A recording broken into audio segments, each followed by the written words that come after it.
I'm now going to talk about just generally employee empowerment and interpersonal interventions. And again, there's a wide variety of different interventions. And a lot of times I'm going to be talking about these in a very overview, kind of big picture way.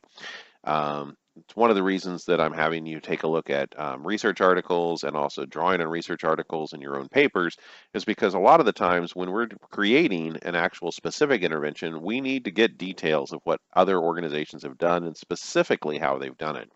So this is kind of a broad category that's really, I've been using the word empowerment or empowering employees and how groups and teams often empower or increase engagement. So empowerment really simply is meaning that we're creating a structure where more decision making is being centralized lower within the organization.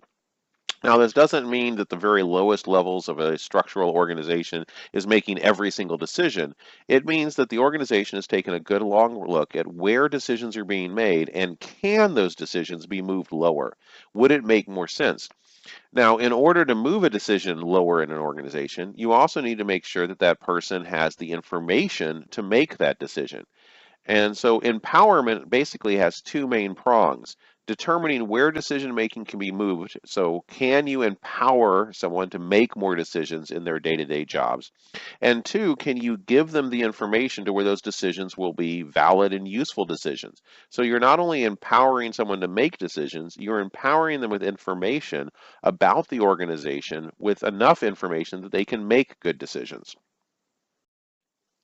So empowering the individual, empowerment gives employees power to make decisions, and that power isn't just position power, so the right to make a decision or the organizational structure kind of official power to make that decision, but also the information to make that decision. Power and decision making delegates to lower levels within lower levels of employees, and any of these interventions are aimed at enhancing the development of individual members. So what that means is we're not only giving people the ability to control their own work as much as reasonable, which is going to give them more basically felt value, more engagement with their work. We're also giving them a bigger picture of the organization and communicating organizational goals that would inform those decision making. So it helps organizational members, individuals, improve on their communication, their interpersonal skills, managerial performance skills. And that communication aspect also involves that when you empower someone to make decisions in their own job, you also need to give them a bigger picture of how their decisions impact others and impact the organization. So employee empowerment has some assumptions that the individual is one of the critical elements in any large-scale organizational change, that no matter what we're doing as far as trying to create a better organization, increase process, even from an open systems view where we're looking at the entire organization, that any intervention needs to be examining the individual's role within that larger change. And a lot of times how that individual change is occurring is through empowerment. So central to empowerment is the delegation of power and decision making to lower levels as appropriate, the promulgation of shared vision of the future. In other words, communicating the vision that the organization has. So what are the organizational goals? What are the main focuses?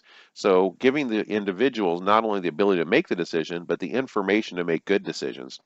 And engaging employees so they develop pride and responsibility. And that's actually kind of the side effect, if you will, of focusing on empowerment. Now, it's very easy to talk about empowerment, but again, this is kind of going counter to traditional organizational structure. Very hierarchical, very layered, with each layer having clear decision-making power. So that kind of typical transactional style of management tends to move away from employee empowerment.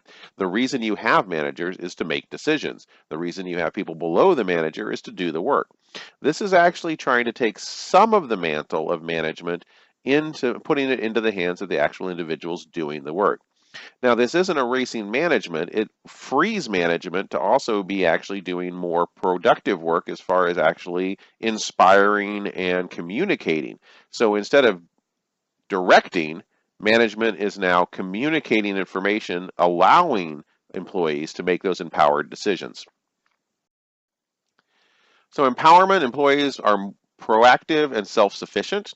Individuals, one of the most important elements of change. Purpose is to have individuals' purpose and vision congruent with the organization.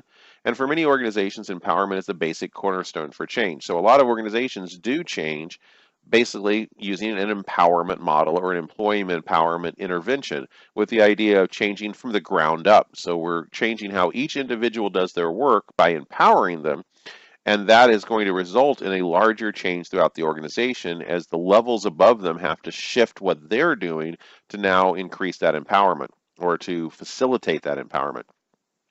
GE is a great company that has an example of this. They have a wide vision they call Workout, and you can definitely look at put in GE Workout in Google and look into this a little bit more.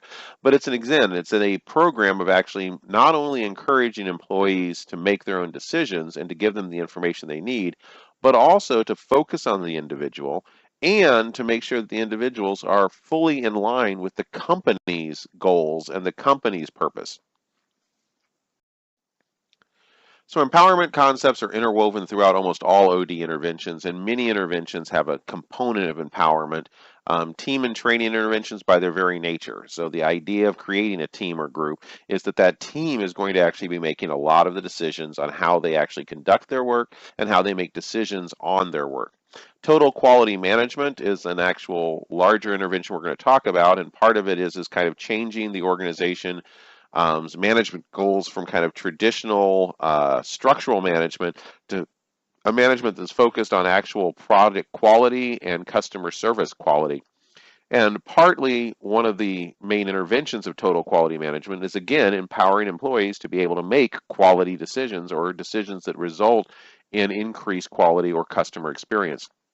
Self-managed work teams and learning organizations, well, the entire idea of a learning organization is that each person is empowered to actually learn more, to personally grow, and to personally develop in a way that helps the organization's goals. That's empowerment by its very nature. And also we'll talk about later in this class, high performance systems. And again, high performance systems is now focused instead on quality or customer service quality, but actual increasing performance. And again, one of the ways to increase high performance on an individual level is to give the person the ability to make quick decisions within reason that affects their jobs.